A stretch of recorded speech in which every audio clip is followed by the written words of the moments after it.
Hello friends, welcome back to my channel. আজকে অষ্টম শ্রেণীর রায়ন মার্টিন কোশ্চেন ব্যাংকের ফার্স্ট সামেটিভ ইভ্যালুয়েশনের পরিবেশ ও বিজ্ঞান এই সাবজেক্টটার 6 নম্বর স্কুলটা আজকে করবো। 6 নম্বর স্কুলটা হচ্ছে চেলতা বয়েজ হাই স্কুল। প্রথমে হচ্ছে ফিজিক্যাল সায়েন্সটা। সঠিক উত্তরটি নির্বাচন করো। 1 প্লবত্ব বল ক্রিয়া করে নিচের দিকে, উপরের দিকে, সব দিকে। প্লবত্ব বল ক্রিয়া করে উপরের দিকে। নেক্সট 2 নম্বর, বলের এসআই একক হলো ডাইন নিউটন পাস্কাল। বলের এসআই একক হলো নিউটন। 3 নম্বর, খাদ্য লবণের সংকেত কেসিএল, এনএসিএল, এমজিসিএল2।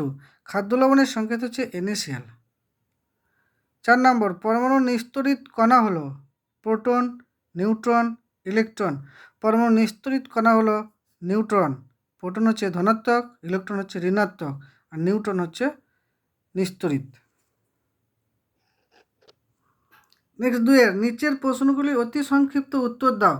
1 N714 মৌলটির ভর সংখ্যা কত? এটা নাইট্রোজেন মৌল, এর ভর সংখ্যা হবে ওপরের সংখ্যা যেটা, সেটা হচ্ছে ভর সংখ্যা, তাহলে ভর সংখ্যা হচ্ছে 14। 2 নম্বর, তুতের বর্ণ কিরূপ? তুতের বর্ণ হচ্ছে নীল।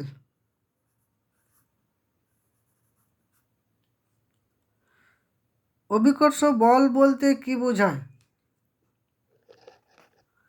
অভিকর্ষ বল কোনো বস্তুকে পৃথিবী যে বলে তার কেন্দ্রের দিকে টানে, সেই বলকে অভিকর্ষ বল বলে। নেক্সট 4 নম্বর, বায়ুমণ্ডলের চাপ কোন যন্ত্রের সাহায্যে মাপা হয়? বায়ুমণ্ডলের চাপ মাপা হয় ব্যারোমিটার যন্ত্রের সাহায্যে। ব্যারোমিটার যন্ত্রের সাহায্যে। নেক্সট 3, নিচের প্রশ্নগুলির সংক্ষিপ্ত উত্তর দাও যে কোনো একটি।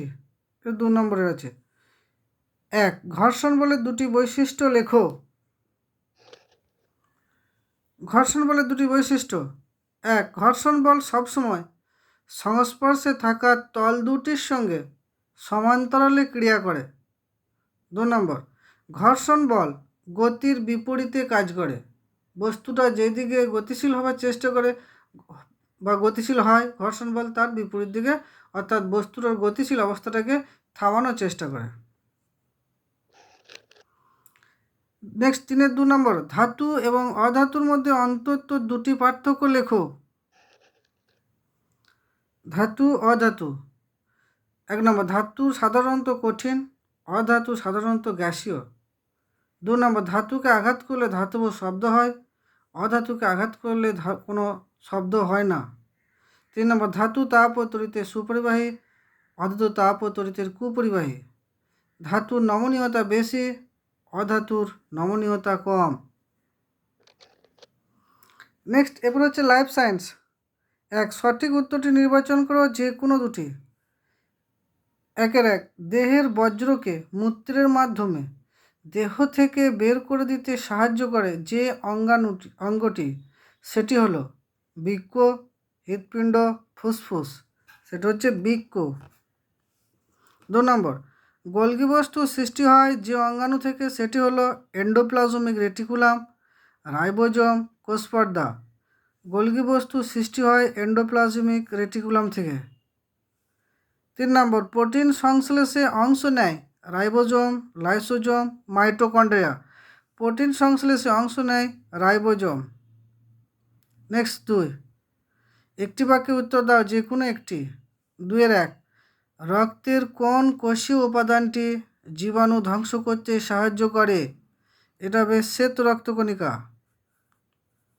শ্বেত রক্তকণিকা বা হচ্ছে WBC, হোয়াইট ব্লাড কর্পাসাল। নেক্সট 2 নম্বর, চোখের রেটিনায় অবস্থিত শঙ্কু আকৃতির কোষের কাজ কি?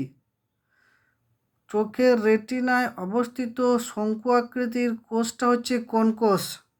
এই কোষটা হচ্ছে কোন কোষ? এর কি কাজ? এর কাজ হচ্ছে কি উজ্জ্বল আলোক শোষণে সাহায্য করে। উজ্জ্বল আলোক শোষণে সাহায্য করে, অর্থাৎ আমরা বেশি আলোয় দেখতে সাহায্য করে হচ্ছে কোন কোষ। নেক্সট 3 নম্বর, যে কোনো একটি প্রশ্নের উত্তর দাও। ভাজক কলার দুটি বৈশিষ্ট্য লেখো। 1 নম্বর, ভাজক কলার বৈশিষ্ট্য। ভাজক কলা 1 নম্বর, ভাজক কলা উদ্ভিদের অগ্রমূল, অগ্রমুকুল, কাক্ষিক মুকুলে অবস্থান করে, অর্থাৎ উদ্ভিদের দৈর্ঘ্যের বৃদ্ধি ঘটায়, বর্ধনশীল অঞ্চলে এরা অবস্থান করে। 2 নম্বর, ভাজক কলা বহুভুজ আকৃতির হয়। 3 নম্বর, ভাজক কলা সংবহন কলা গঠন করে। 3-2 নম্বর, অ্যান্টিফ্রিজ প্রোটিন কোথায় থাকে, এর কাজ কি?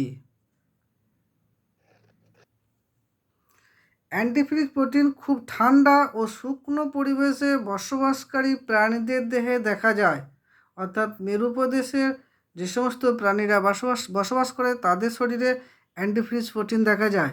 এর কি কাজ?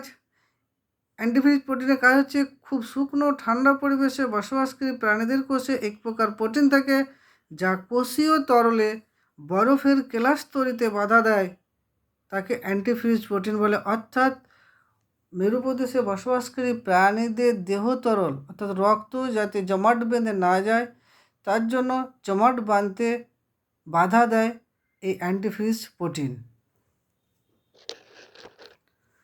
তো এই ছিল আজকে 6 নম্বর স্কুলটা। ভিডিওটি ভালো লাগলে লাইক শেয়ার করবেন এবং চ্যানেলটি সাবস্ক্রাইব করে পাশে থাকবেন।